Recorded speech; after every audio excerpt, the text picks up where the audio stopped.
Well, just sitting here dancing like a doofus. Welcome to Your Mac Life for Wednesday, April the 22nd, the year 2020. This is show number 1252.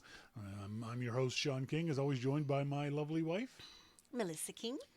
We've been in lockdown during a global pandemic for 2 months now, month and a half. Yeah. And somehow my wife manages to look better today than she did at the beginning. What? You have a date tonight? Is there something That's going on? what's going on. You tramp. A distance, like virtual date thing. Zoom date? Yeah. I got my mask ready. In case we meet up, I mean. Got my mask. Got the gear ready. Do you have protection? Wow, she went completely a different way than I expected her to do. Just kidding. I was hoping she'd deny it, but no. No, I'm right. She just dove right into it. No. I'll be drifting around the backyard. Backyard? What I do. Okay, good. On tonight's show, as usual, we'll have our good friend Jim Dalrymple at The Loop at loopinsight.com. We're going to talk about Zoom fatigue, which Melissa has. How long were you on Zoom today? 5 hours today. 5 hours of Zooming. We're going to talk about who is still working and should Apple offer discounts to those with disabilities. We'll talk about that in a couple of minutes. And in our starting point photography segment, we're going to talk about focus. All that and more coming up on the show. Melissa and I were out doing our forest bathing yesterday. Mr. King stood in dog poop, so it was his Yeah. forest bathing. We think it was dog. It could have been like deer or other. No, sweetheart. Deer just have little Damn it. pellets. I was hoping it would be natural. Sorry, I think it was someone else's dog, which makes it worse. Freaking hate that. I hate people who do that. Yeah. And we were talking about one of the things is there's a rumor going around our school district is that school will not open again until there's a vaccine. Not until social distancing is over, until there's a vaccine. And that's 12 months or a year. Same time. 12 to 18 months from now. Best case scenario. We may get lucky and find one in 6 months, but that's what most of the experts are saying. It'll be a year to a year and a half. And we were talking about how kids would continue to do this. Then we got talking about kids who are disabled and or disadvantaged in any number of ways. You and I were specifically talking about kids who don't have either computers, internet access at all, or high-speed internet access. Because most of the stuff that they're asking the kids to do doesn't require high-speed internet access, but will get done, obviously, faster. Because the kids have to do research and things like that. What is our school district here doing about and for those kids? Do you know? Well, first of all, everybody is in each school. The vulnerable kids are the ones that are identified as, okay, let's try and get to the vulnerable kids if we can. Yeah. Depending on their family and on the families getting back and on the family situation. Because a lot of the time it's not just about learning. It has to be about nutrition, social, emotional well-being. Oh my God, there's just so many things. I suppose, I know the schools would look at loaning technology to those kids, but the high-speed internet thing, No. I have no idea. Yeah. All I can imagine is that maybe more families... No, that's not true. There must be some families that can't have it. Absolutely, yeah. So I don't know what they're going to do about it. What could they do? I think what they would pretty much have to do is have some plan in place where the government would subsidize internet access for these people that are just, for lack of a better term, low income. Yes, the Ministry of Education has a role, and their role is every single child has a right to education. Yes. It's a no-brainer. Yeah, agreed. So, they need internet access. We'll pay the bill. We'll foot the bill. All the buildings are closed. Mm-hmm. Like there's monies that is freed up here. True. So that's where it should be channeled. The school district, in theory, is saving money because the lights are off. The buildings aren't. Yeah, Okay. I mean they're empty. And that money's already been spent, budgeted. Yeah, and then they would have to. So they'd have to contract it out. Like they'd have to say, we want to provide all these kids. They'd have to have a little bit of paperwork to make sure they're eligible, and hopefully that would be pretty easy and not too red tapey. And would it be TELUS? Would it be Shaw? Would it be who's it going to be? I think the government would put that contract out to whoever wanted it for the subsidies.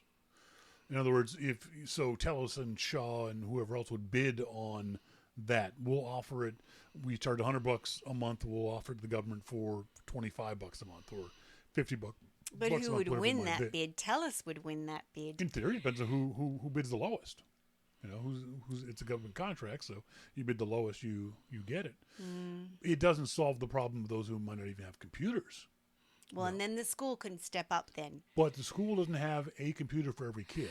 No, we don't. But so they'd have to look at, okay, which kids are doing okay, Yep. who doesn't have anything Yep. to begin with, and what can we provide them?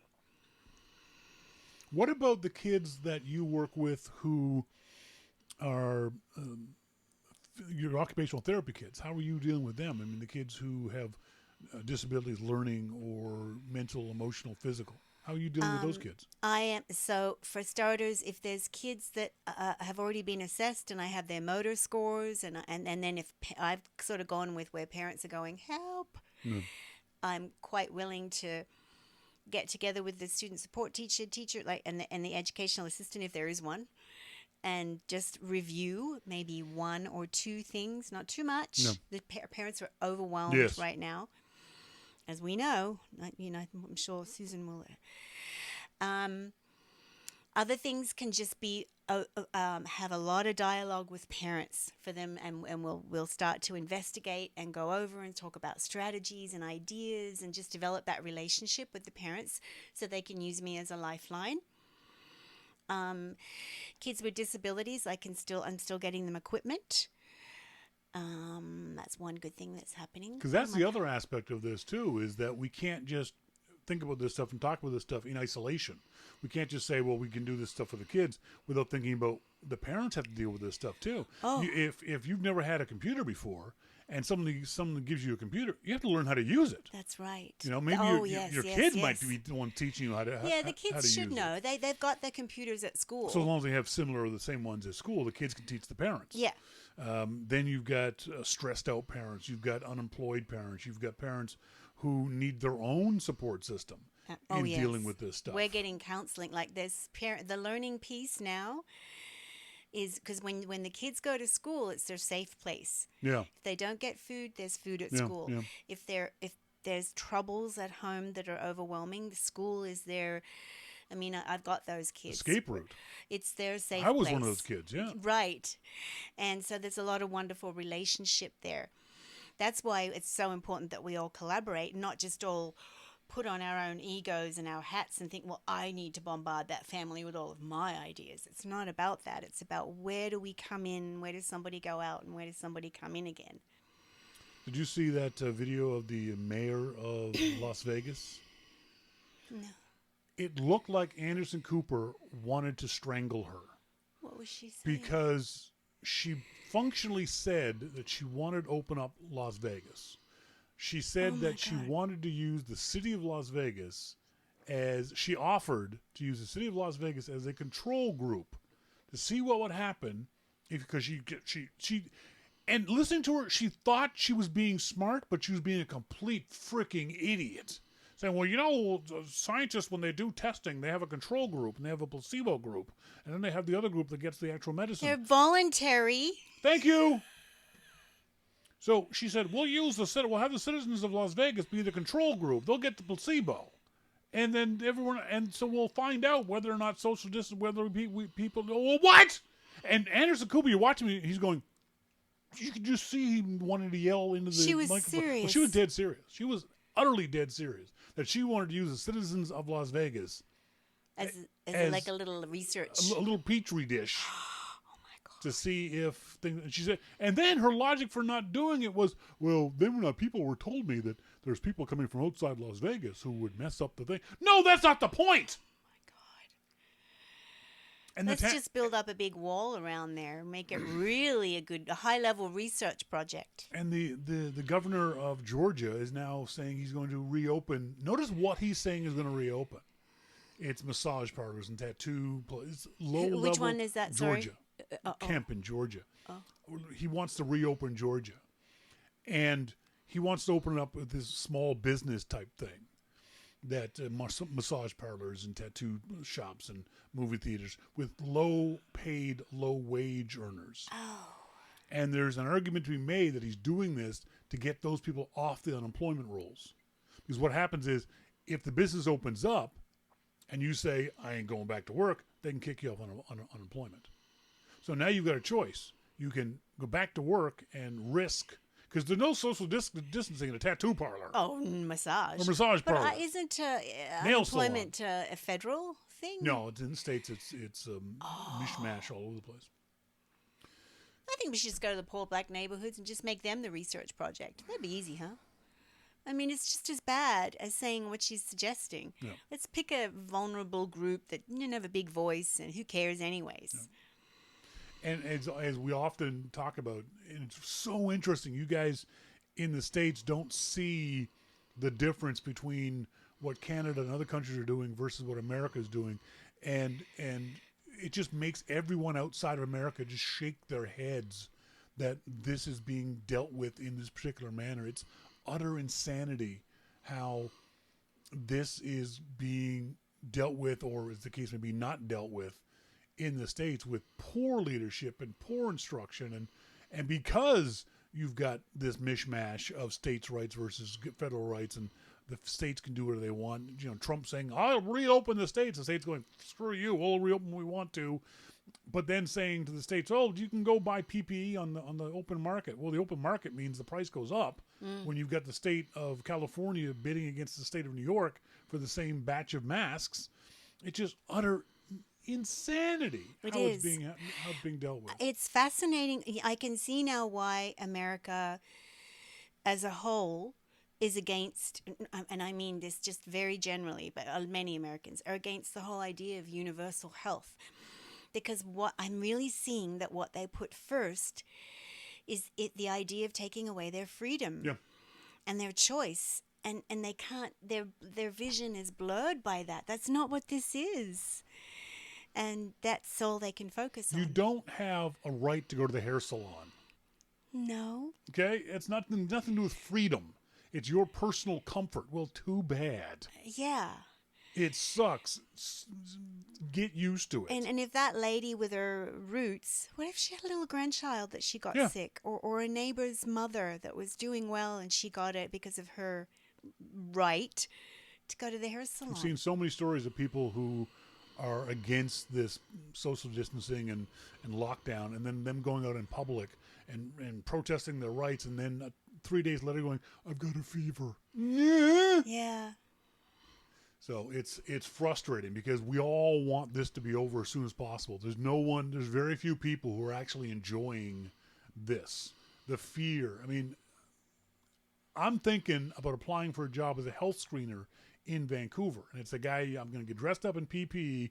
I'll stand outside the hospital and give people papers and take their temperatures and that kind of stuff. Because we need the money, or I need the money.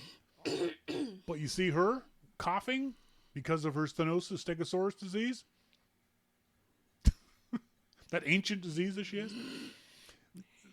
We're worried about that. So people are worried about dying, and yet you're bitching with the fact that you can't get your nails done on Fox News. It's just absolute batshit crazy at times. Crazy. It's crazy. Later on the show, we're going to be talking about focus in our starting point photography segment. We're also going to be talking to our good friend Jim Dalrymple of The Loop at loopinsight.com about who's still working, Zoom fatigue, and should Apple offer discounts to those with disabilities. All that and hopefully much, much more coming up. This is your Mac Life.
Welcome back, folks. Thank you guys very much for joining me here on this Wednesday evening, or whether you tuned in live or to the archive. Our good friend Jim Darren for the Loop is on the phone. Jim, how you doing? I'm doing good. So Erica just asked me, hey, is there a sign that you want to give me that you need a new beer? So I can just throw my empty against the wall and scream beer, you know? I mean, how's That's that? right. Well, you know That's a what? sign. The actual answer is no. You should be checking up on me on a regular basis. Don't leave me alone. Come by every now and then. One of the great things when Jim and I were kids back home in Nova Scotia, they had different, not kids, but young adults. They had different rules for beer. At those, there was craft beer, everything else they had. In the pubs in Halifax, they had one kind of beer. And they brought it to you in glasses. And they always brought you 2 glasses. They put the 2 glasses down and walk away. And when you were like a quarter full of the second glass, they'd put down 2 more. This is why we were drunk all the time. Yeah. They were constantly putting beer in front of us, and because we're nice in Nova Scotia, we felt obligated to drink them. Well, yeah, as you do. Yes, you do. I mean, when you wanted to leave a pub in Nova Scotia, you had to plan like an hour ahead. That's right. It was usually because it was last call. Yeah, I mean, yeah. And there were some awful places that you could go in Nova Scotia. I still remember, I don't know the name of the pub, but I remember even as a kid seeing the sign out front that said women's entrance. Back in the day. Oh, that was down by the train station? Yeah, it was women with escorts. Yeah, the Lighthouse. There was the Lighthouse. That's it. That's right. That's the place. The Lighthouse pub had a separate section for women with escorts. They weren't allowed to go in with, and I don't know when they stopped doing that, but I was never in the Lighthouse. Well, they probably still do it. They might do it just for their own safety, if nothing else. Political correctness hasn't made it to that part of the world. That was a dock worker bar, so you didn't want to go in there unescorted as a woman. No, or a man. Yeah, fair enough. You know? We had some fun pubs back in Nova Scotia. Let's talk about the news this week. Now, I know you said you've got your new Magic keyboard for the iPad Pro, but not the new iPad Pro, so we won't be talking about that just yet. Yeah, the iPad Pro, actually, I had a review unit that was supposed to come, but I ended up spending 3 weeks in Mexico. Yeah, that's right. So it's on its way now that I'm back home. So there was an interesting article I just saw. I'm going to post the loop later on about Zoom fatigue. Have you any experience with that? I mean, you are a guy who gets out and about. Are you using Zoom at all to do your meetings? I am very fatigued with Zoom. I never used it in my life, but I'm fatigued about hearing about Zoom. So, yeah, I've never used it. I still haven't used it. You know, people say that, I miss you. You know, it'd be great to see you. Can we have a beer over Zoom? Fuck off. No, I barely want to see you when I can see you in person. Why would I want to see you on Zoom? I'm not having a beer with people over Zoom, okay? I'm just not going to do that. I'm not doing it. I'm in my backyard alone the same way I am every other day. Right. I like it like that. So, I will not have a beer with you over Zoom. That's true. Actually, if there's anybody listening that wants to have a beer over FaceTime, I'm game for that. Were you? Well, no, you're not, because you won't do FaceTime on this show. Well, it's because I'm outside walking around and drinking, and then you'll see me fall. That's right. At least now you can cover it up. Yeah, right. It's very interesting, though, to read what this Zoom fatigue entails. And part of it is the way we communicate. And there's by showing us our own image as well as others, Zoom ensures that we all critique ourselves in real time. Now, I hadn't thought of that, if only because I've been doing this, staring at myself for 2 hours every Wednesday evening for 20 years. So, but do you think that's really an issue, that people are looking at themselves and going, oh, I look terrible in this screen, or things like that? You know what? I think that there's only one person uglier than me, and that's you. So if you're okay with it, then I'm okay with it. Seriously, I think that for a lot of people that are not used to this, excuse me, like video conferencing and actually seeing themselves, I can see how that would be a problem, because there are a lot of people out there that are more self-conscious or conscious of the way that they look, Yes. conscious of the way that they react to things, and you don't see how you react to things. Yeah.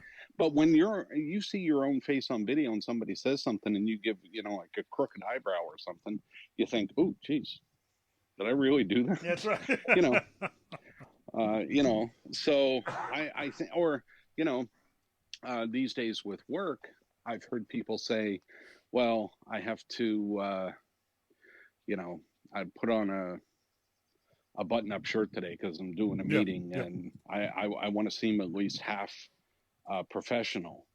Well, I suppose Yeah. Yeah. that's a thing. I mean, your dog's pissing in the background, but that's okay. You want to seem more professional, but for some people, it is definitely a thing. I haven't cared really about the way I look in many years. So Yeah, well, the beard proves that. I know. I get thrown off. I see people getting thrown off by the idea of you see Zoom meetings on the news, things like that, for people who aren't used to looking at a camera all their lives. yeah, That they're looking at themselves in the Zoom meeting, so it looks like right. they're not looking at you. People have to get used to it. It took me many years to get used Look to at the the idea camera. of look at the green dot, look into the camera, don't look at yourself. And so Yeah. now it looks like I'm looking at the audience as opposed to looking down and watching myself speak, which is kind of weird. That's probably throwing a lot of people off too.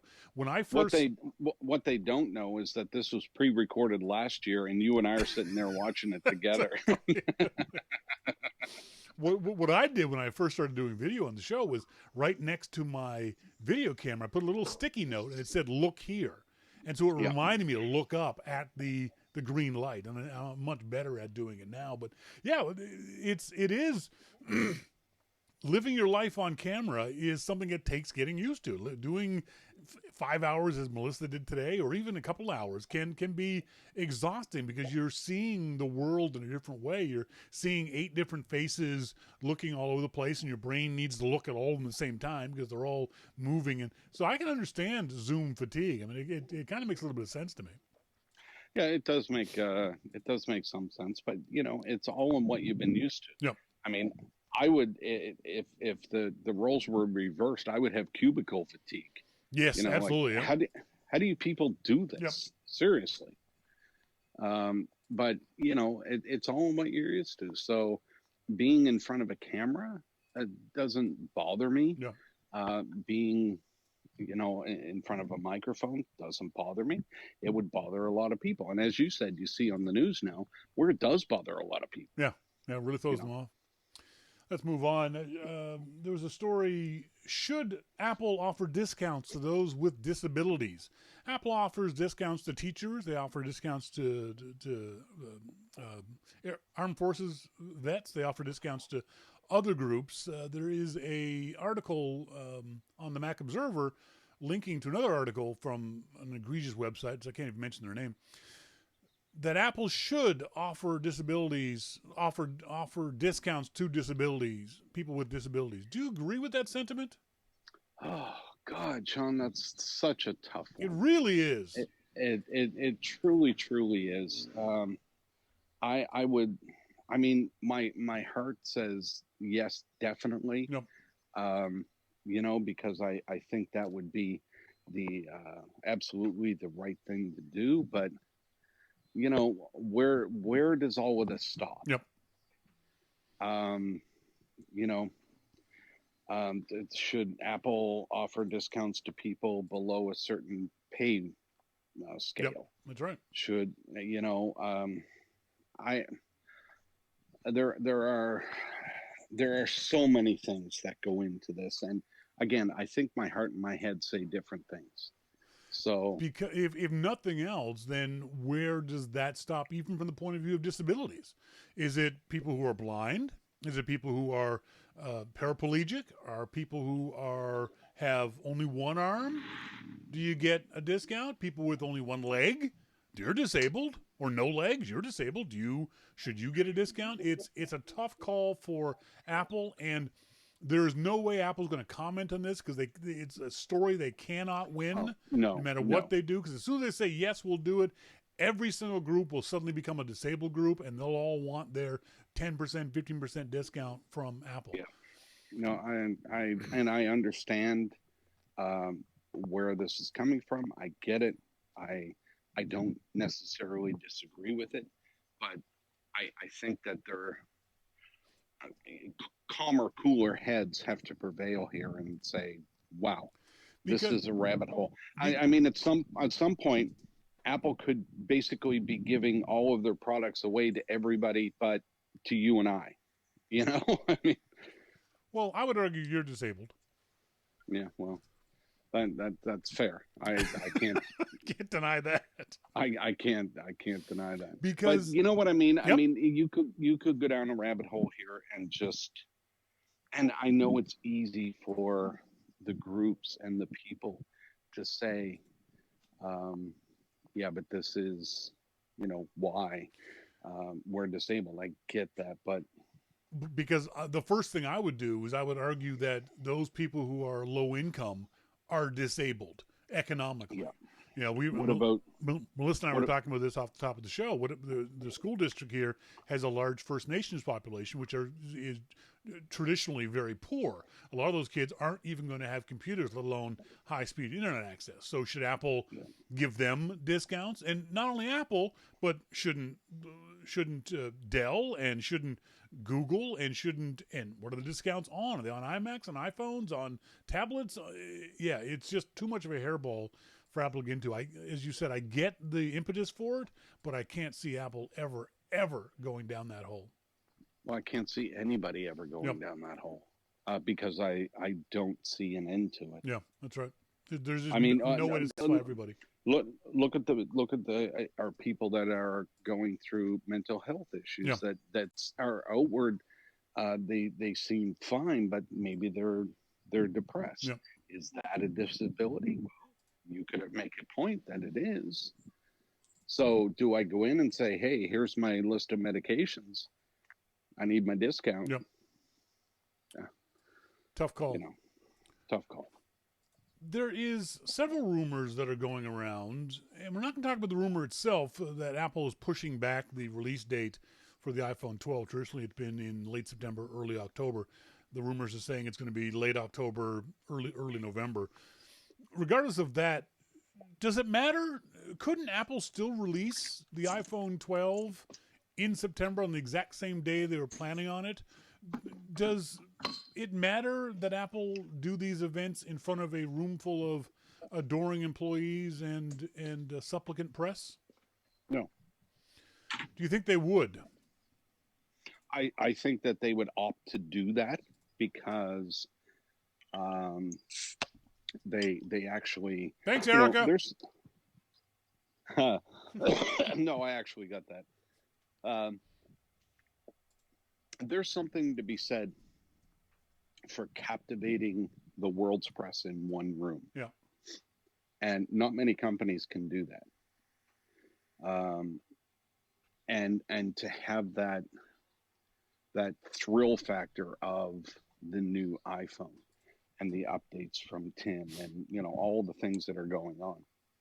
So I think that given the choice, Apple would opt to have a live keynote with spectators.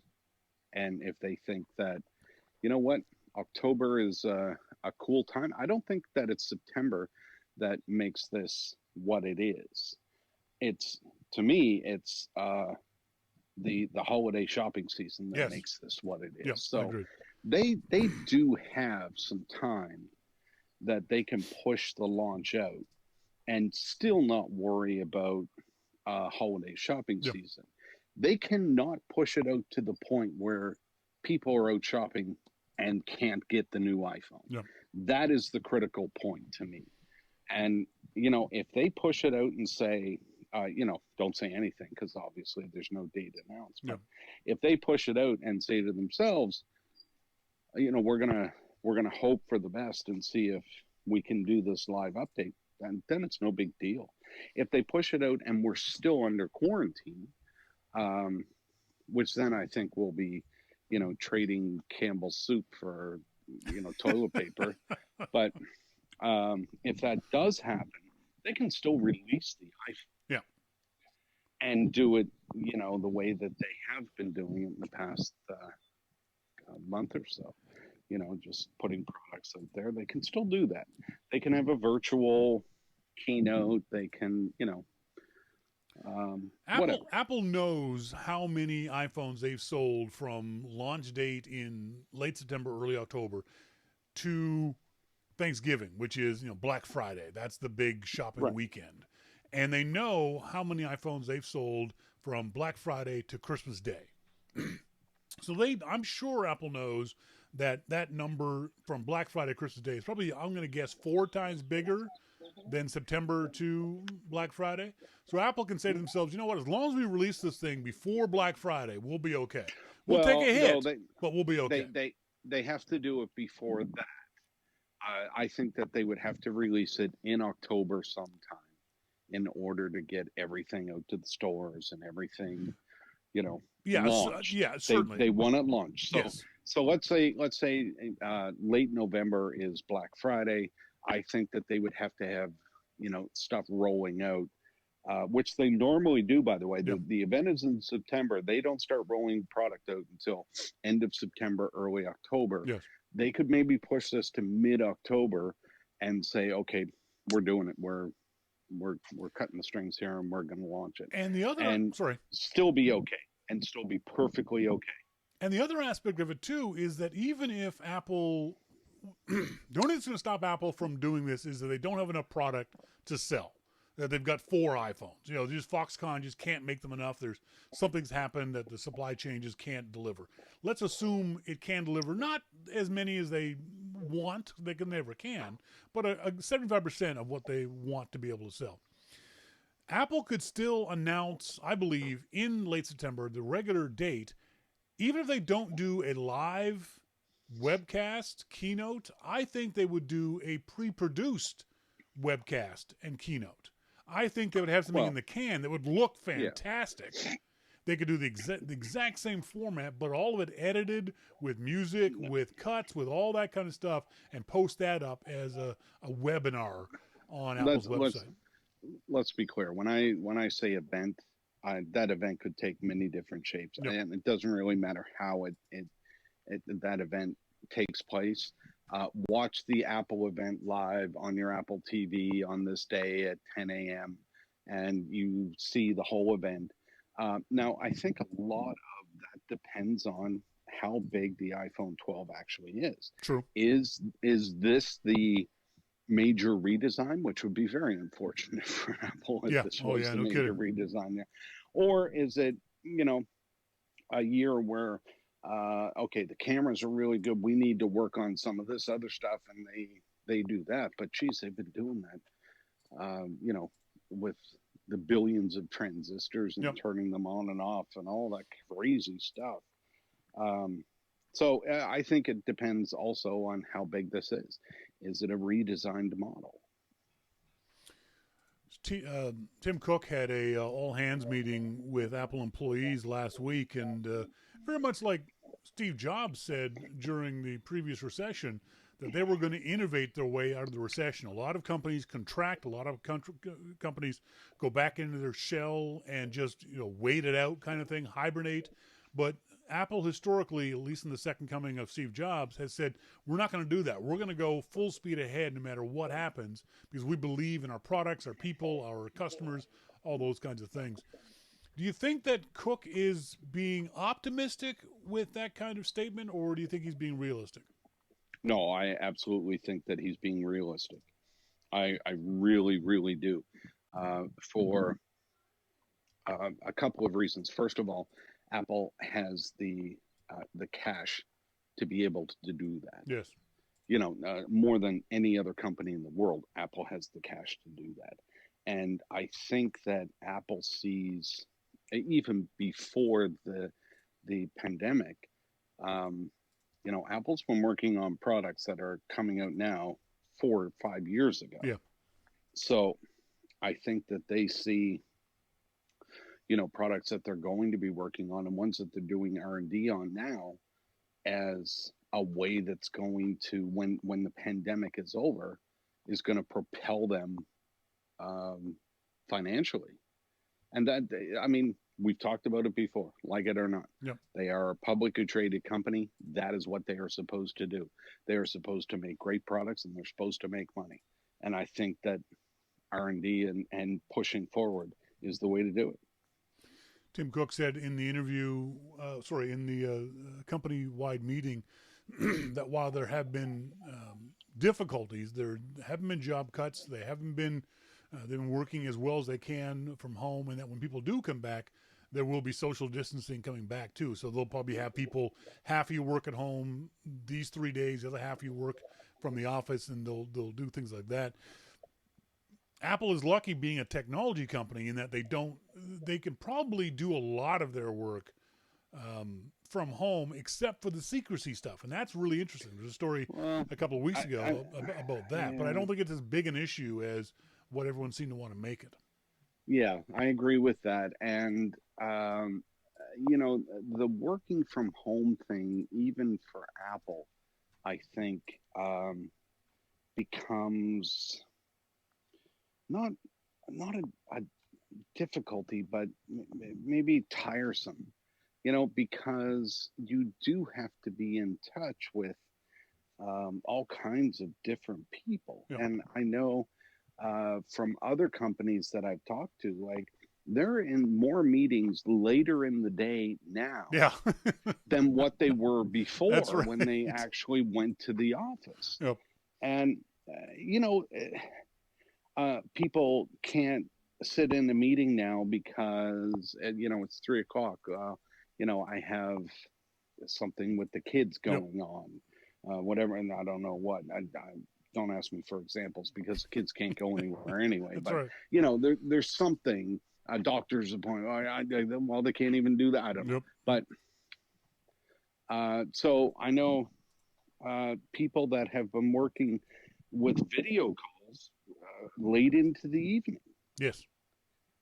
And, is that because people are off and can't get together when they would at the office? Or it's tiresome. Even for me, listening to it is tiresome. Yep. It's like Zoom. It is interesting to see how people are dealing with it. Luckily enough, you and I and others who have been working it from home or working online for years, it doesn't impact us nearly as much. Melissa's getting used to it. She has been someone who's she hasn't had an office job, but she has gone out every single day working with kids, and now she's stuck at home with me. Yeah, I know. She's a saint. She is a saint. Do yourself a favor. Take the shower curtain down. Wait, what? So she doesn't hang herself from it. Because I would if I were in your place.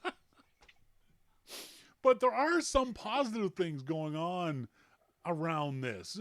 Yes, the death is awful. The shitty response by any number of government officials is awful. But it's interesting to read these little bright little bits of silver lining. There's a story I posted on the Loop. The California COVID-19 traffic report. The state has saved $40 million per day because crashes in traffic are down so much. What have you noticed on the good side of all of this lockdown, shutdown, quarantining type stuff? Well, that's kind of difficult for me to say because I've been quarantined for 26 years. So, no, honestly, I mean, I have worked from home basically for 26 years. Yep. So what I notice is that when I go out for groceries, everybody, including me, is wearing a mask. Yeah. Wait. Why the hell are you wearing a mask? Because you have to. That's got to be the most useless piece of equipment on you besides your nipples. I know. But no, you have to. In California now, you have to wear a mask when you go out. So All right. I have a mask. Hey, I'm a law-abiding citizen. I'm not a citizen. So I noticed that. I noticed that you can't go to the paper towel aisle and pick up paper towel because the whole thing is wiped clean. I noticed, I noticed silly things, and I saw something today. A group of friends put it in our group chat today. It was one of these memes, Yeah. and it said, "I don't understand why I see people driving around alone in their car with their face masks on." And then they said, "Do you wear a condom when you go to bed at night alone?" I mean, yeah, I don't get that either. Because as soon as I get in the car, I take my face mask off. Well, you know why they do that, you doofus? Why? It's because you're not supposed to touch the face mask at all once you put it on. When you start touching it and moving it around, you lower the efficiency of the face mask. You're never supposed to touch your... I might as well not even do it because my beard pushes it right into my eyes. That's my point. So I can't see. I go outside, I put on the face mask, and it just goes over my eyes, and I'm running into people. Yes, you're one of those people where the face mask is definitely useless. But that's why people aren't supposed to do that. Even if you get in the car by yourself and start driving, you're supposed to keep the face mask on because you're not supposed to touch it. That's why face masks are disposable. Well, no, I have the N95 ones. They're not disposable? Well, they are, but I'll keep this for 10 years. I'll be good. For me, it's noticing, it's very funny, and Melissa and I were talking about this, so many more people out walking their dogs. Dogs are having the best time of anybody right now. Dogs love this.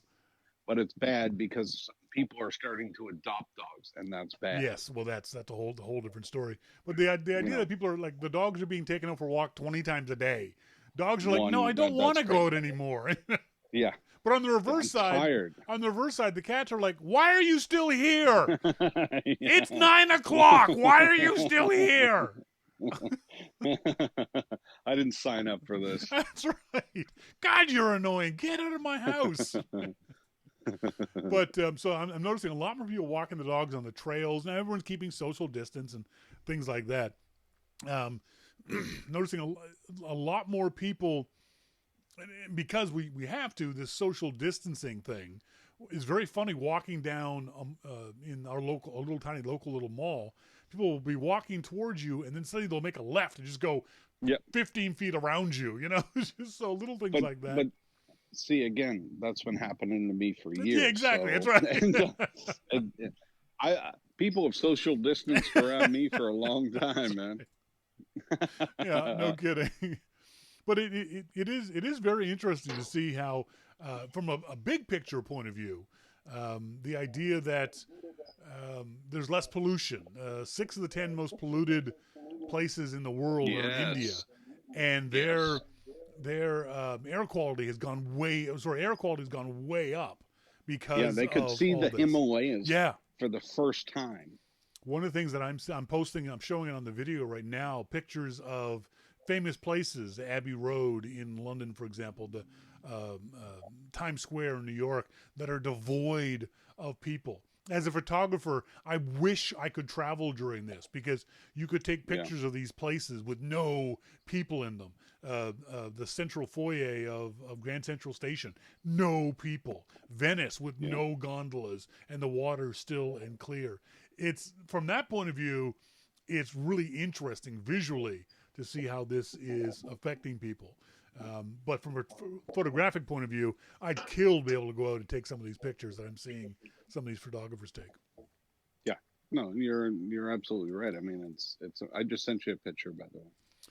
It's interesting to see also how people are reacting.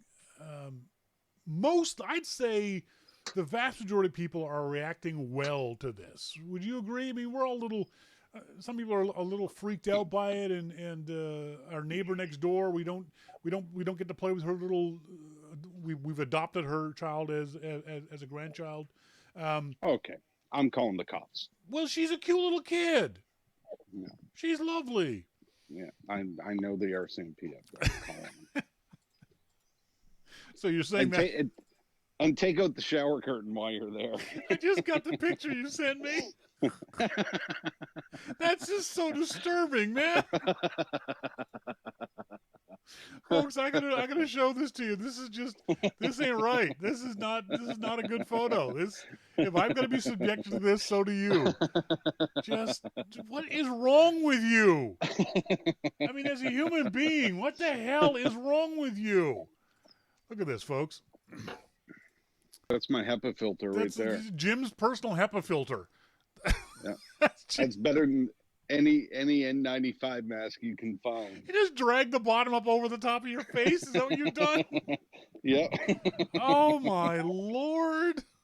Yep. Oh, I had to bleach my frickin' eyes now. God damn it. That's the most disturbing image of you I think I've ever seen. I've seen a lot of pictures of you. You know, oh, Lord have mercy. There you go. I feel bad for the people that aren't watching this live. No kidding. Because they could turn away or something. And on a lighter note, the story came out earlier last week that wheels for your Mac Pro are $7.99 with free shipping. Are you kidding? There are times when Apple is a wonderful company that does wonderful things for the human race. Apple has done things that change the world, and then they do shit like this, and it makes me want to punch somebody. That's how they make up for it, right there. Jesus, $700 for 4 wheels. I saw that and I couldn't even click on it. That is just obscene. Utterly and completely obscene. You might as well just say 7,000. How can they do that? What difference does it make? It's just, what difference does it make? It's just utterly amazing. They could, with a straight face, go, yeah, here's 4 wheels, and then it costs you, as people keep pointing out, that's more than the wheels of a Toyota Corolla, for Christ's sake.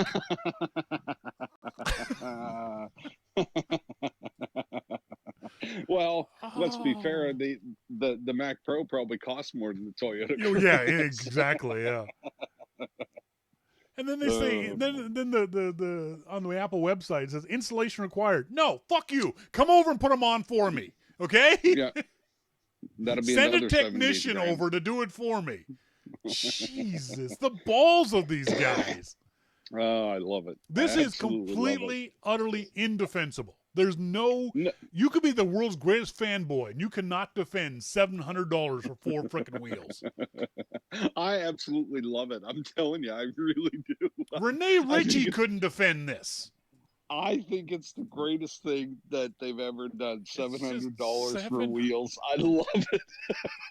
I really hope that there's someone over there at the Apple campus when they decided to do this, sat back and just went with a doobie and what if we just stay with me for a second? What if we charge $700 for the wheel? And they'd be going, Frank, the wheels are $150 each. Yeah, I know.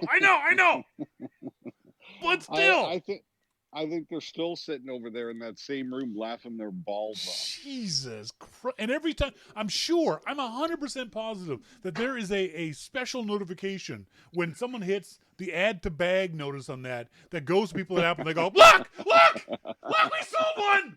Look. Then they all get on Zoom. That's right. This idiot in Iowa just bought 4 wheels. God damn it. I absolutely love it. I think it's great. I do. I really do. I mean, this one, I think it's great. Who needs wheels in your Mac Pro to begin with? I mean, there's that question no one's answering to begin with. What if you have to move it? Yeah, pick it up, you lazy bastard.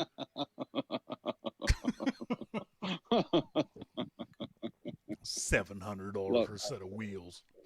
Love it. Wheels on my motorcycle cost that much, but at least I can do 150 miles an hour on them. Well, hey, wheels are good things. It just cranked me up. Saw the story over on CNET. Flights are dirt cheap. Should you book travel amid the coronavirus? Hey, honey, let's roll the dice on our lives. You want to go to Dublin? Yeah, but what they don't say is that a lot of the flights that are out there are being canceled. So the trip that you book isn't going to be available. So Would come you on. fly if any destination in the world you wanted to go to was half price? Would you fly tomorrow? No, I'm staying right where I am. Would you fly this summer? A lot of that depends on what's happening. Look, I have despite the fact that I drink and smoke, I have no wish to die. That's right, exactly. So I may exhibit characteristics that would say I do wish to die. I don't. So I will stay right where I am until things clear up. And I know people are protesting to open things up, and on the other hand of this, you have medical professionals, nurses that Yep. are taking care of the people that are protesting to say, please stay home. Yep. And I know this goes deeper than your question, but I would rather abide by their wishes than anybody else's. What does a flight home to Nova Scotia usually cost you from San Francisco to Halifax?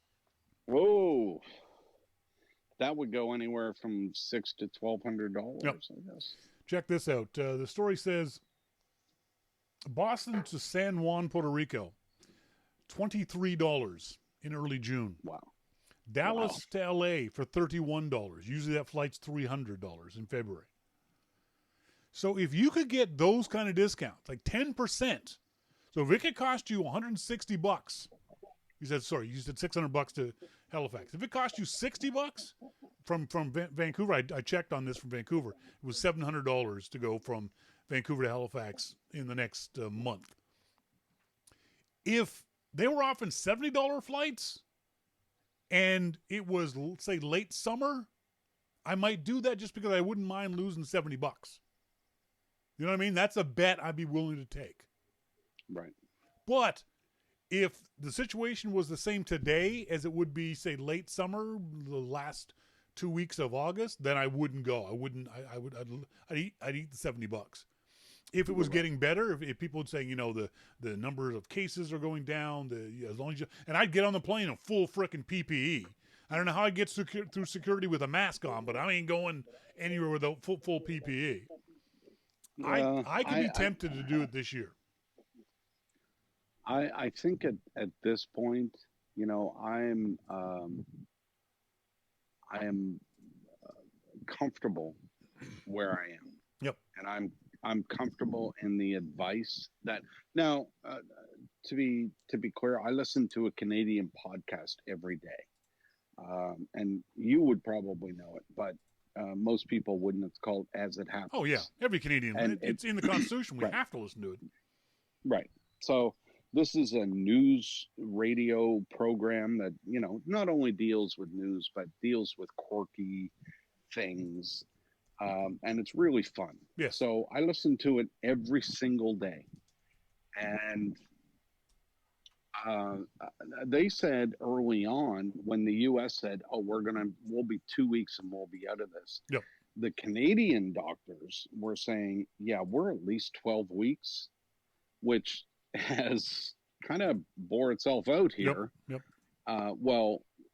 Recently, when America said, "Oh, we're going to be out of this and we're going to reopen the economy," the Canadian doctors said, "Yeah, look, we're looking well into the summer." Yep.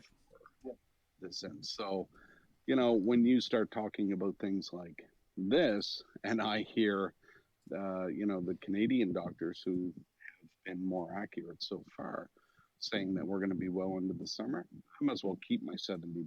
Yep. Yeah, that's fair. Now, the story that I saw on CNET says this, though, about cancellation policies for some of these airlines. This is where things get really interesting. JetBlue, fees are waived for tickets bought up to June 30th if you cancel or change your flight before January 4th, 2021. Would that get you to buy a ticket to Halifax for Christmas, say? So here's what I think about that. I think that the airlines are betting that we'll all be dead. Yeah. Yeah, I mean, that no matter what you do, it's going to make a bit of a difference, Yep. isn't it? I mean, if you want to go, now, here's what airlines typically do, though, is that when you call to make a change, they will charge you not only an upgrade fee, but also an upgrade on the price of the ticket. Yes. So, yeah, they can say, sure, yeah, you can change that. But now that $70 ticket is going to cost you $260 when it only, normally would have cost $300. Yeah. So, I mean, they're going to make their money back. Yeah, JetBlue says fees are waived through June 30th. If you cancel, you'll get a travel waiver to use within 24 months of when it was issued. But if you rebook, you may have to pay the difference in the price. So in other words, that price will go up, and you'll only get a travel voucher for $30, and you'll have to pay $400 for the ticket in a year's time or further than that. They're not doing this to lose money. It's like Vegas. Vegas isn't in it to lose money. That's right. They're always going to make money. They may not make as much money, but they're trying to make whatever they can out of it. I don't know that I would get on a plane anytime this year. I think a year from now, I might, if I had the opportunity to go on a flight somewhere. But this year, Melissa and I have been talking. We're talking before all this happened that maybe we'd want to go back to Australia for December, like we did the year we got married in 2017. And we're not sure even then, that far out, whether or not we would book tickets to fly to Australia in December. If I can give you some advice, and I'm trying to be your friend here, do not let her get on a plane to Australia without you, because she will not come back.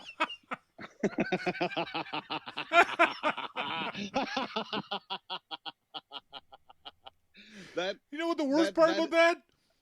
The worst part about that is you might be right. That is not a family vacation. That is an escape plan. That's an escape plan.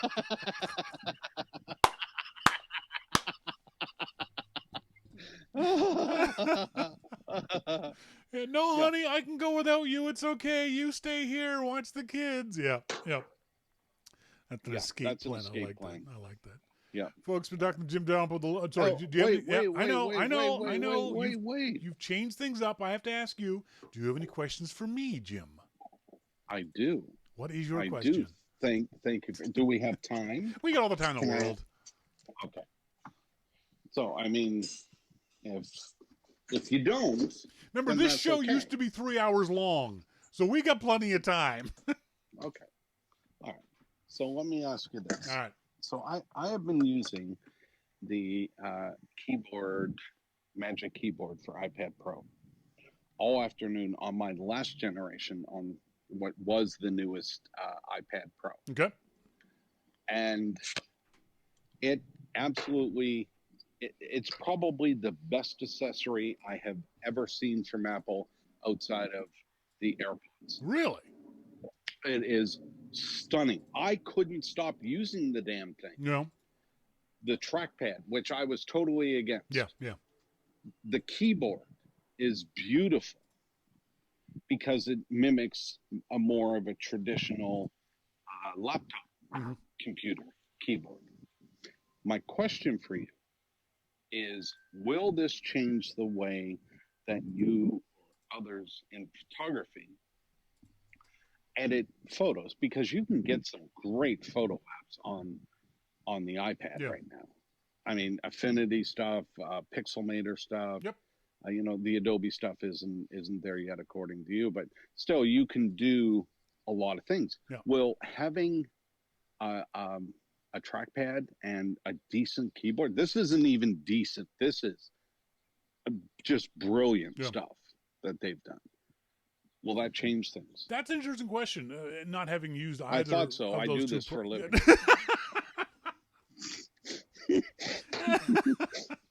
It's my frickin' job, dummy. I think, without having tried it, I'll go by your description of it, that it's a great keyboard, bar none, with no And the reservations. trackpad on there is just, I could not stop using it. I think the iPad Pro size and the Apple Pencil makes more of a difference to a photographer doing editing. Because you don't edit with the keyboard. You know what I mean? You don't type on the keyboard to edit a photo. You use a mouse or a trackpad. But what about the trackpad that's attached to that? Because for years, I was against the trackpad. Anybody that wanted a trackpad on an iPad, I thought was stupid. And I'll never admit that. I'm glad this isn't going public, but I would never admit. No one listens to the show. Don't worry about it. But now that I used it, oh my God, Shawn, it was just, even you can do the multitasking window. You can click and close an app. You can do all this stuff, and then you just type, and it's actually like a computer. That commercial that we saw, I think it was last year, where the little girl said, remember the woman said, is that a computer? And she said, what's a computer? That is this. That's what this is. It is. Now, I also picked up the iPad, 12.9-inch iPad, connected to the floating Magic Keyboard. Yeah. Picked it up just like I would a laptop by the corner. Yeah. You know, sometimes you pick up the laptop by the corner and walk around and set it down somewhere. I picked that up by the corner. Never moved. Stable as anything. It was stunning. The reason why I would say that the keyboard, because I've edited on a MacBook Pro with a trackpad, edited photos, and I find the cramped space of the trackpad a little difficult to maneuver around, depending on your settings. Whereas an iPad Pro at 12.9 inches, almost 13 inches, with a pencil that you can use across the entire screen, I think, again, not having used it, would be a better editing tool than the keyboard for straight up editing.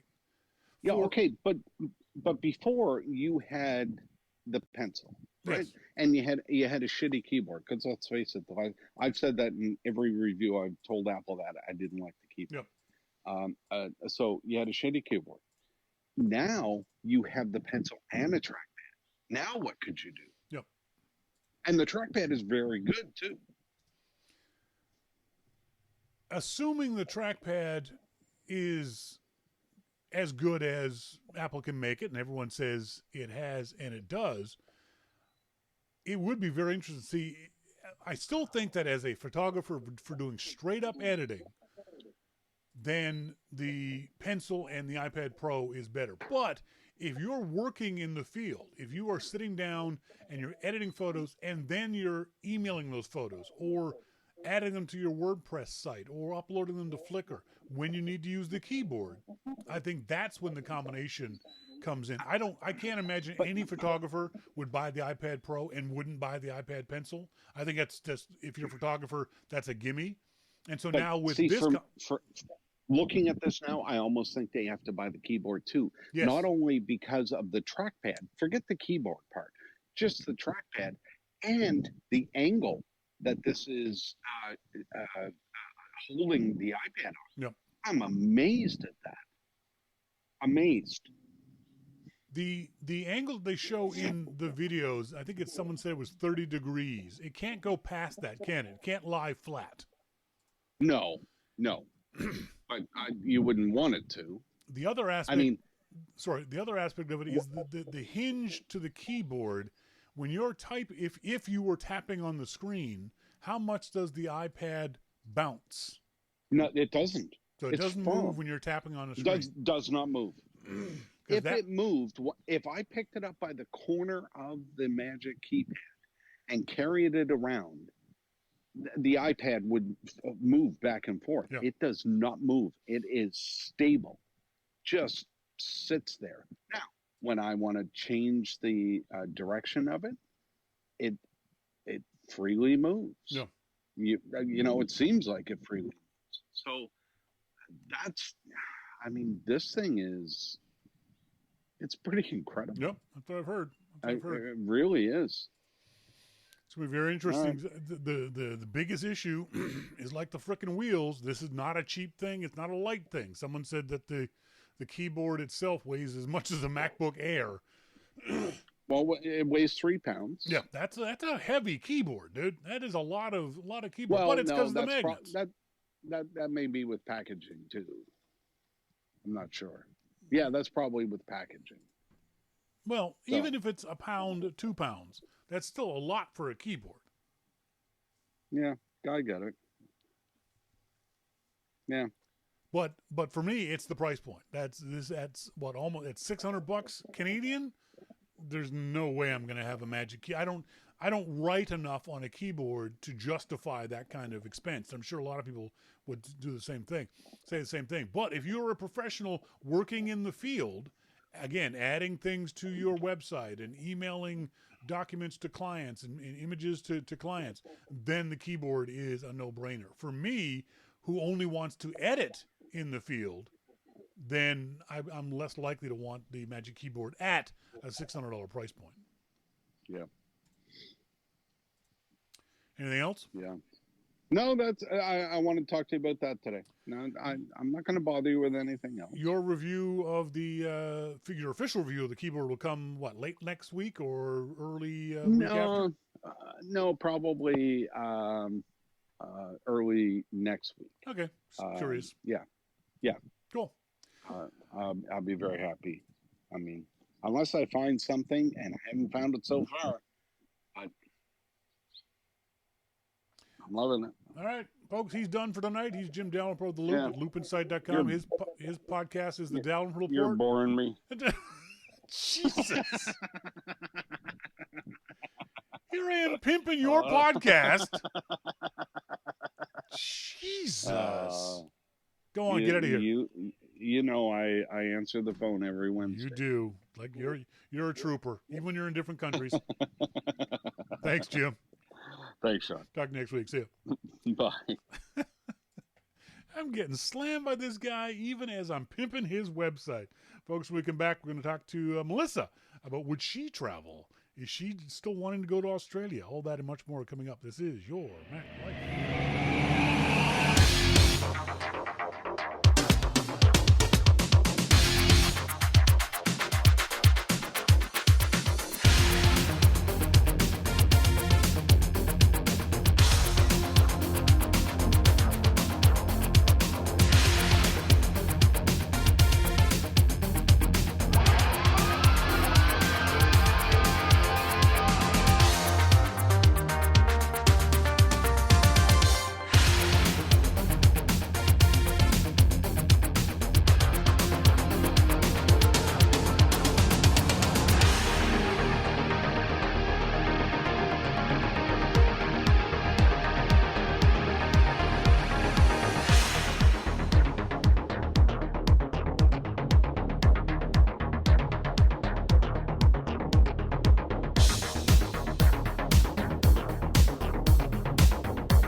Folks, thank you guys very much for joining us here this Wednesday evening. You're tuned in live or to the archive. My beautiful wife is back. I just asked her what you had for supper. What did you have for supper? Hot chocolate. It's my Wednesday night thing. Again, we've been in lockdown for 2 months, and she looks this good. It's not fair. I'm all scruffy and straggly, and I got a sweatshirt on. And I don't groom him anymore. She's given up grooming me, and she doesn't care what I look like. She cares more about what the dog looks like than I do. She's like, "Is the dog smelling? Should you have a shower?" It's like, that's me. All right, it's my fault. So you don't play my ad anymore, do you, about subscribing and all that? No, I don't. You didn't, which was, okay. Anyway, so we should talk about that. All right. Do you want to create another ad? Let's create another ad. Now, I know that, subscription. the gentleman from Anchorage, he was having lots of trouble with audio. I know. And I thought, he's going to go. We've been having this problem. Everyone's been having this problem. I've heard from other YouTube folks. There's massive issues with YouTube every evening around this time because people are settling in for the night, and now more people are. It's just so frustrating. Oh well, we'll make another ad. Subscriptions are, and I'll tell you this right now, folks. Late last year, I think November, I was having a problem with PayPal because my physical address, I don't know why PayPal cared, my physical address was no longer in the United States. And it sort of caught up on me, I guess, because after a period of time, I had made enough money on PayPal over the years that PayPal wanted to check up on me. And when I told, they said, your bank account information is no longer valid. I said, no, because I'm in Canada. And they were like, Canada, no, you can't have this. You can't have this .com account on PayPal. Oh. And I was just like, well, what do I do? They said, well, we frozen your account. You can't get any money out of it. I was like, shit. So what I had to do was set up a Canadian-based PayPal account. And PayPal, I kind of did it on purpose. PayPal, I could have simply, no, I couldn't have. What happened was I sent an email to all our PayPal subscribers and said, this is happening. If you'd like to, you can resubscribe, and here's the new PayPal subscription info. For better or worse, more than half the people who subscribed didn't resubscribe. Oh, yes. Some of them may have just forgotten about it and went, well, no shit, I'm not giving you $2 anymore. I'm just not doing it. Oh, they ignored the email or whatever. Mm-hmm. So, unfortunately, by mid-December of last year, the money we were getting from subscribers fell in the toilet. It just went gone. And one of the functions of that is, I don't know if I should even say this, I'm going to be, in the very near future, giving up my motorcycle. Because the PayPal money, you guys thought I was joking when I said the PayPal money was paying for the motorcycle. I wasn't. It was. And so now that I can no longer afford the motorcycle, it's going to be, I can't even sell it. Hey, I don't own it, the bank does. But I rode it so much over the past 4 years that its value is underwater. You can't sell it for as much as I owe on it. So it's going to get repossessed. Is that the word? Repossessed? It's going to get repossessed by the bank in probably a couple of weeks. So that being said, I'd love for you guys who have forgotten to resubscribe or haven't resubscribed or haven't subscribed, take a look at it. It's $2 a month minimum. That's nothing. No offense to anybody, but come on, it's $2 a month. You can put it on your credit card. You can put it on your own PayPal account. It comes out each month. You do it once. You never have to think about it again. It's a recurring subscription, same as the Apple TV, same as Netflix, same as any other 1,000 things that we subscribe to. And you can choose. You can choose to subscribe for $2 a month, $5 a month, 10, 15, whatever number you want. You can choose to subscribe. And the thing that I always want to get across to people is that $2 may not mean a great deal to you. It's only $2. I won't even use the cup of coffee analogy because I freaking hate that analogy. It's only $2 or it's only $5. But if we get 500 people doing that, that's a lot of money. Oh my goodness. 500 people at $5 a pop, it's $2,500 a month. That pays for the bike. It pays for the new chainsaw. It pays for the new shed. It pays for the fence. It pays for the dog. It pays for all this stuff that up until now Melissa's had to pay for. So if you can find it in your heart to go to the website at yourmaclifeshow.com on the left-hand side there, you'll see the PayPal subscription stuff. And again, you click on it. It says $2, $5, $10, $15, whatever you think you can afford. Again, it might mean almost nothing to you for $2 or $5 a month, but if enough of you do it, it makes a huge difference to me. It means that maybe I can keep the motorcycle, if nothing else. Those of you who have listened to the show over the years know how important motorcycle riding is to me, how important it has been in the past to literally my mental health, and having to give it up is frankly painful. I hope I don't have to, but I've made my peace with I can't afford it, so it's got to go.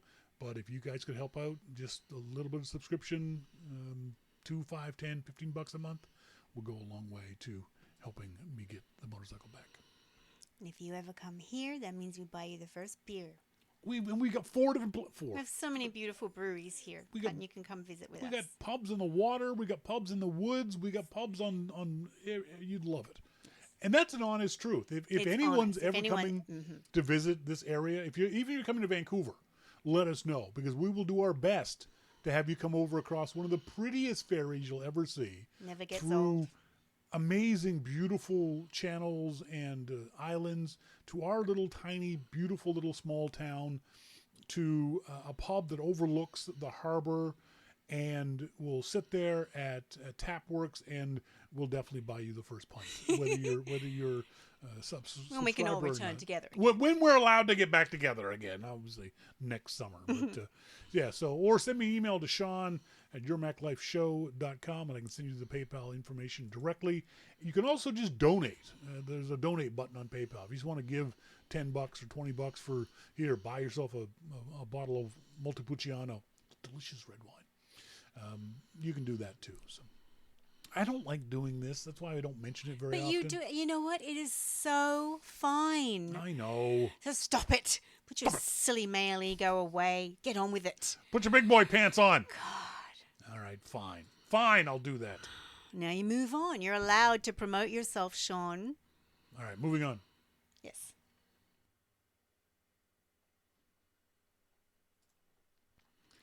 In our starting point photography segment to this evening, one of the things I talk about in my classes on a regular basis is the three things I like to teach. It's learn, focus, practice.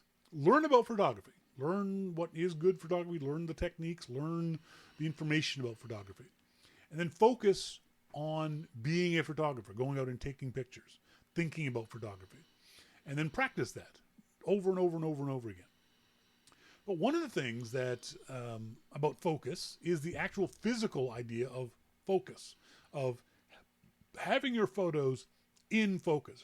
There's one of the things that I get asked about a lot from beginners, especially when they get to be a little bit better and they want to start editing their photos, and they'll say, why can't I edit this photo to be a better photo? 90% of the time, it's one thing. It's out of focus. They don't know you can't adjust that once you're taking the picture? Excellent question. Not once you're taking the picture. You can't adjust the focus. A blurry photo is going to stay a blurry photo. Yeah. There is, for the most part, there's very little you can do as an amateur. If you're a pro, you can make it a little less blurry. But as an amateur, if your photo's out of focus, it's screwed. It's done. It's not a good photo. It's a photo you might as well just throw away. Oops, I'm sorry. I just blocked my wife's face. That's sorry. All right. Sorry, honey. No problem. If it's gone to that point where you stop it, why do all these things just keep popping up? Go away. Go away. Go away. Go away. These windows keep popping up in front of my wife. You bastards. Bastard windows.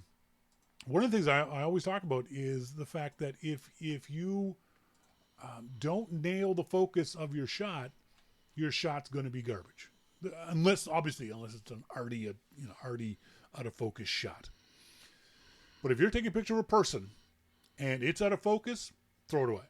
There's no point in trying to fix it. Now, there's a couple of things you can do to get the focus right in the camera. It's very, very difficult to get it right in software. It's a lot of work. It's fairly easy to do it in the camera. Melissa, what are some of the things I've taught you to do in the camera about focus? You've taught me to touch on my grid Exactly. to where I want to focus. But there's things you do before you do even that. And the position of that, the grid, you should be in a corner of the grid. Nope. The first thing you want to do is you have to be stable. Oh, yes. You physically have to be in a stable position.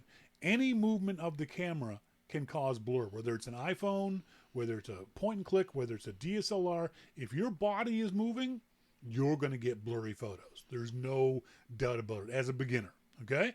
So you've got to be in a good physical position. Usually, if you've ever taken a shooting class, it's the same sort of position for riflery with that triangle of your legs, if you know about that. But generally, I'll stand with one foot, my right foot back, my legs a bit shoulder distance apart, and my left foot pointing at the subject. And then you keep your elbows in tight. Even if you're shooting with an iPhone, keep your elbows in tight and holding the camera in one hand. So I basically can hold my DSLR. I can show it to you in the DSLR because it's right here. So I'll hold the camera underneath. I've seen people hold the camera, hold the lens up like this, but that's not a stable platform. You hold it underneath with your elbow tucked in, and now you're going to get a more stable platform. The other thing you do is you don't use the back screen. You can't help it, obviously, with the iPhone, but with a LCD camera that has this back screen, because it's tempting to hold the camera away from you. The further the camera is away from your body, the more shake you can get. So what you want to do is you want to put that camera right up to your forehead. Basically, make sure it's touching your forehead, because that contact with your elbows tucked in create a tripod. You've got your two elbows as part of the tripod and your forehead as the third part of the tripod. That will help with your stability.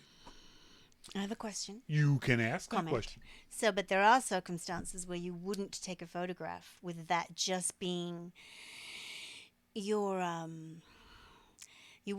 there's some circumstances you'd need something else, wouldn't you? Not just your body holding it. If there's a very low light, right? Yes, absolutely. You need a tripod or a surface to put your camera on. Yes. That is what I just described was the optimal conditions. Okay. Good sun, good light, good platform to stand on. Melissa and I, when we go walking in the woods, yes, I walk in the woods. We'll be on uneven ground, so maybe one foot's higher than the other, or you're in a ravine on an angle, that kind of thing. Make adjustments for that. But then you can also sit down. You know, sitting down makes you more stable. Leaning up against a tree, as Melissa said, in low light, it's harder to get enough light coming in the camera, keeping the camera stable long enough for enough light to get in. So you can lean up against a tree. You can put your camera down on a tree stump or on a park bench or those sort of. That increases the stability of it.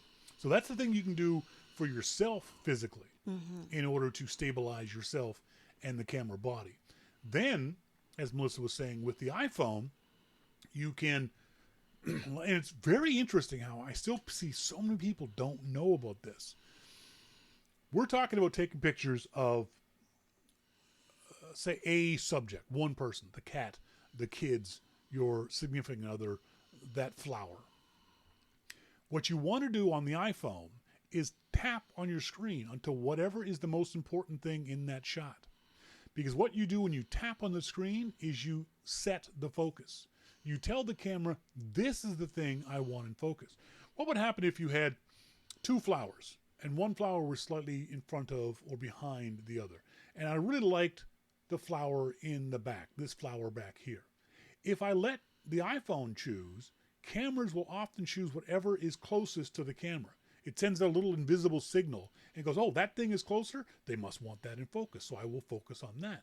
And when it takes the picture, this is in focus. This is out of focus. That's not what I want. So you have to tell the camera what you want in focus. So you tap on it. You can tap and hold, and you'll see a little flash of yellow, but you want to tap on that object, that person, that flower, that cat, in order to get that thing in focus. Now, if you've got a DSLR, if you've got a Canon Rebel or those kinds of cameras, you can set the focus in the camera.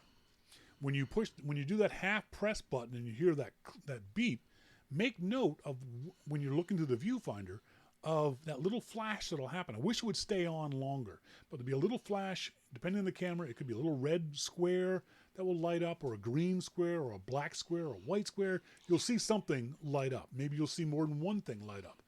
What that means is the camera has said, okay, this is the thing I'm going to focus on. Maybe it's not. Maybe it's not the thing that you wanted to focus on. If you see multiple flashes, multiple squares, what that means is you've got multi-point focus turned on your camera. And to turn this off, you're going to have to read your manual to figure that out. What happens is the camera, you half press that button to set focus, and the camera looks at the whole scene and says, okay, I'll put this, and this in focus, because they're all kind of close together. But maybe it's not what you want. That happens a lot. You see that people will take a picture of, there's a horse fence, and there's a horse behind the fence. And they take a picture, and the fence is in perfect focus, but the horse is blurry. That's because the fence was the closest thing. And you weren't paying attention to those little flashy lights, the little flashy squares, and you took the picture without looking at the focus points. So you can control the focus points. Many cameras on the back, the dial on the back of them, will allow you to move your focus points around.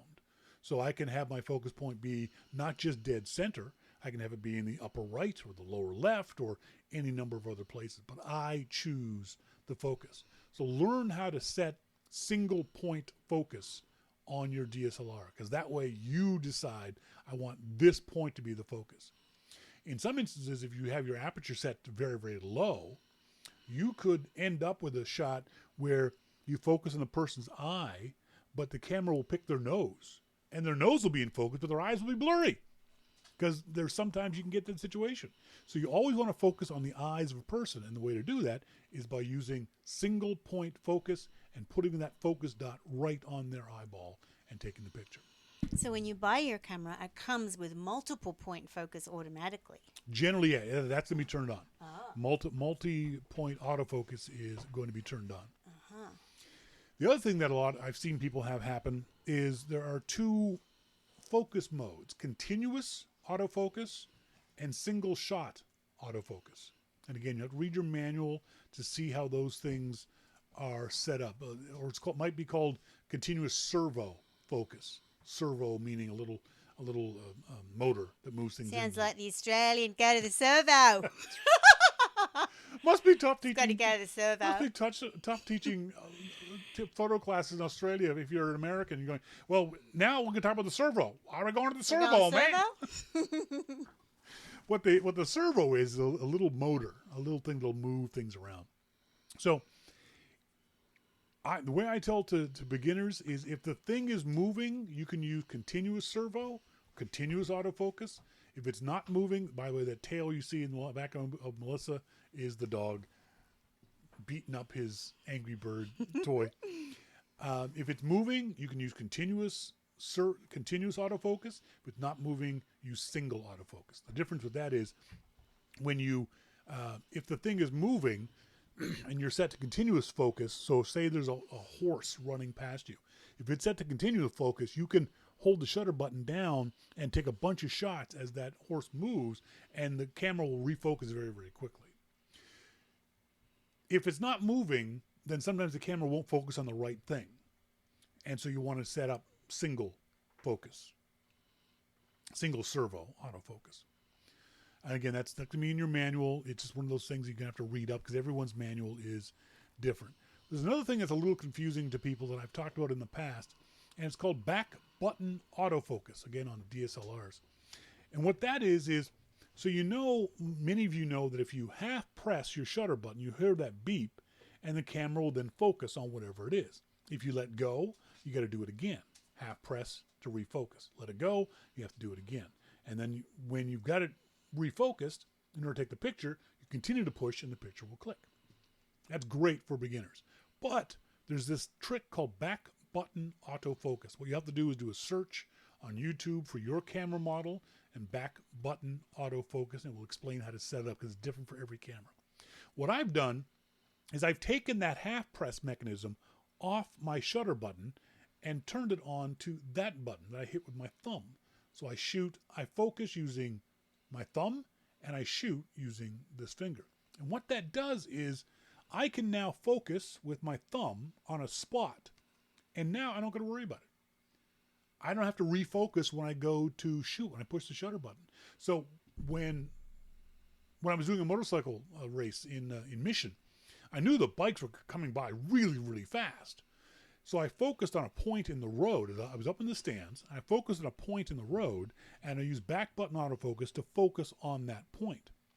And then as the bikes came down, I didn't have to worry about refocusing. As long as I didn't physically move, I knew the camera was going to focus on that point. I could, in theory, not even look at the camera and just push the shutter button like that. Just keep pushing it, and get pictures that were focused on that one spot.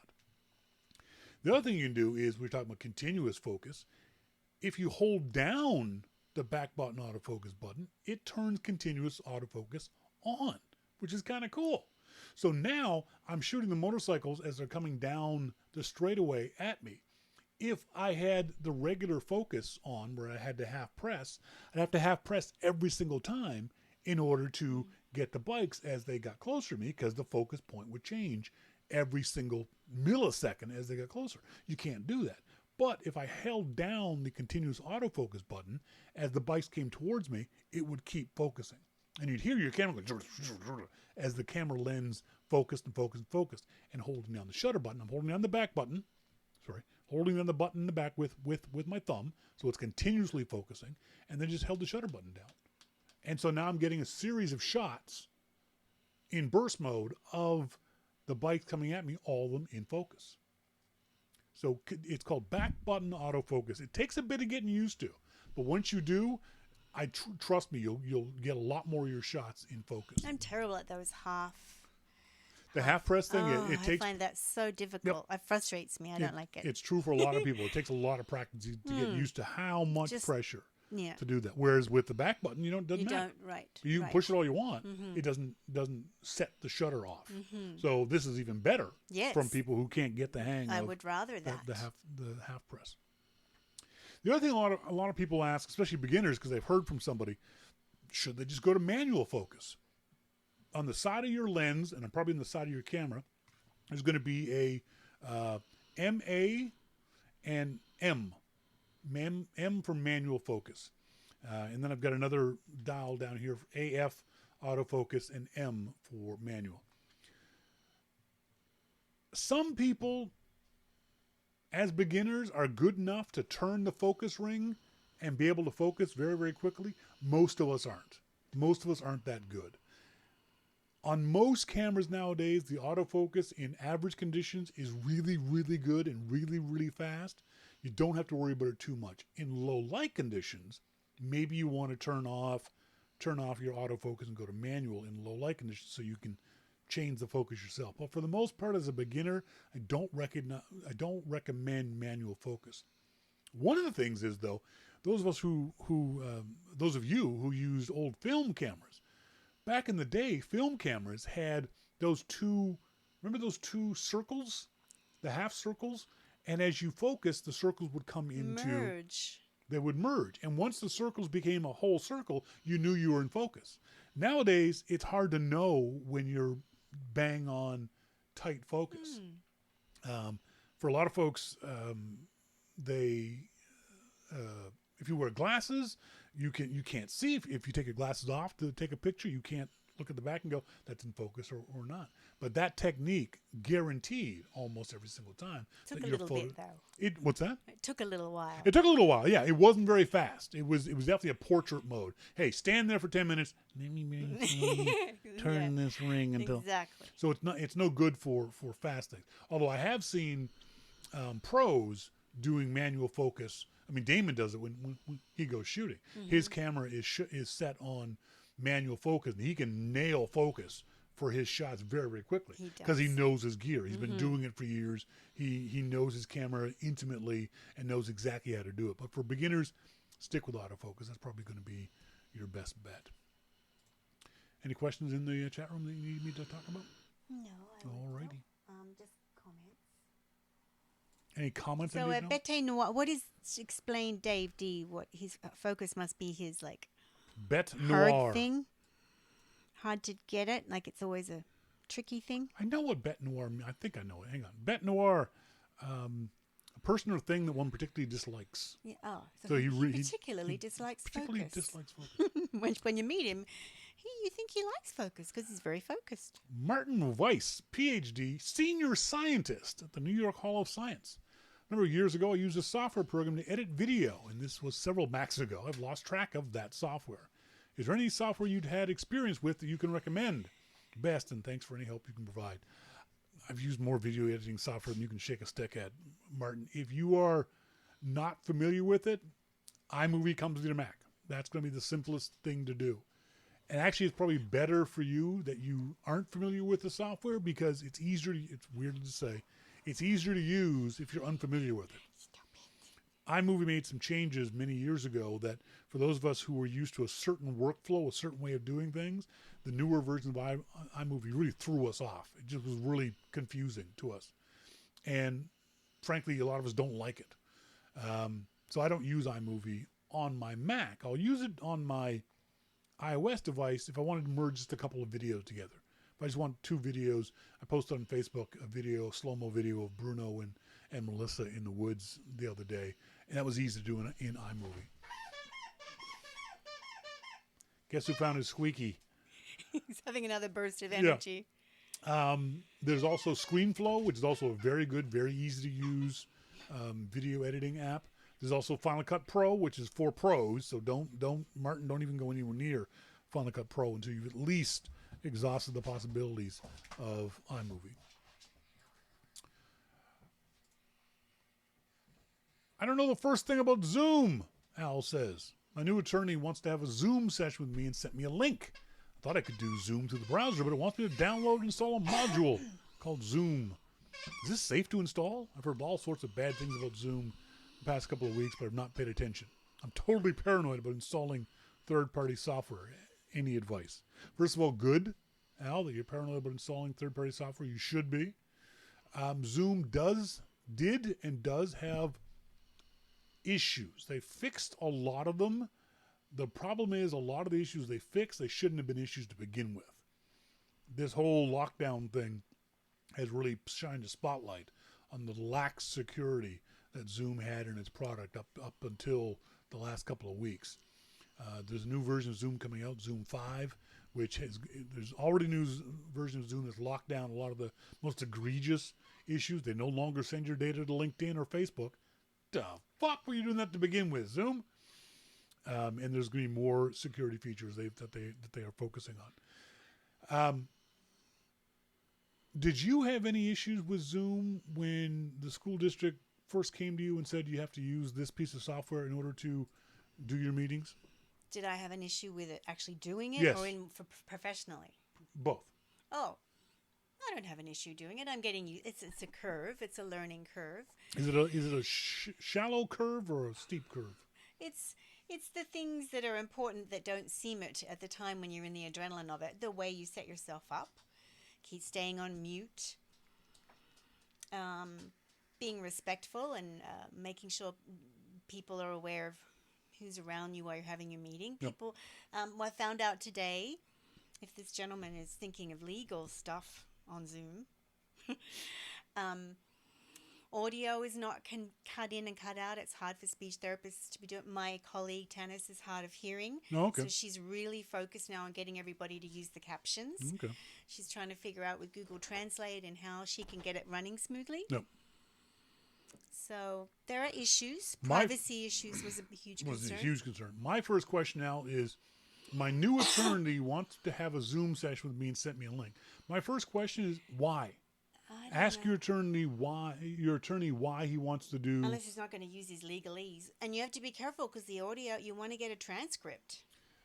The first thing I'm gonna do, Al, is suggest you talk to your lawyer and say, why does he need to do it? Why can't he just do a phone call?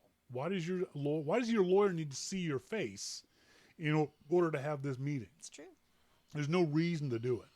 And if your lawyer wants to talk about sensitive things, I wouldn't use Zoom. Neither would I. If your lawyer wants you to look at documents, I wouldn't use Zoom.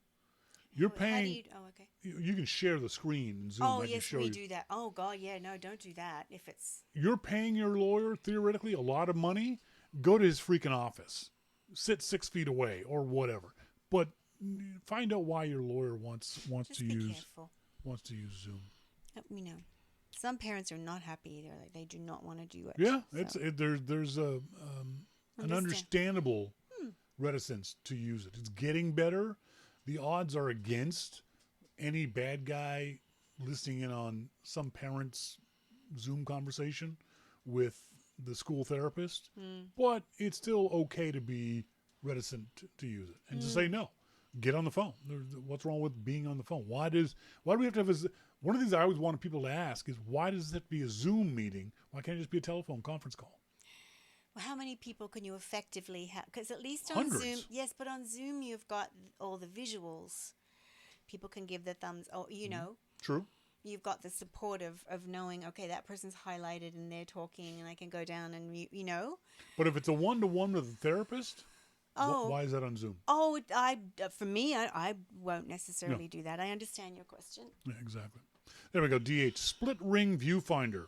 That's what it was called. Split ring viewfinder. I wish someone would bring that back. I think that was a huge thing for. Well, the dog is getting restless, folks, so we've got to go take care of him. Shawn can take him out. I can take him up. I want to say thanks as always to our good friend Jim Dalrymple, The Loop at loopinsight.com for. Vicious beast. Thanks to you guys for being here, tuned into the show, whether you're listening in live or whether you're listening into the archive. As always, I've been Shawn King. I'm Melissa King. And you've been listening to Your Mac Life. See ya! Bye.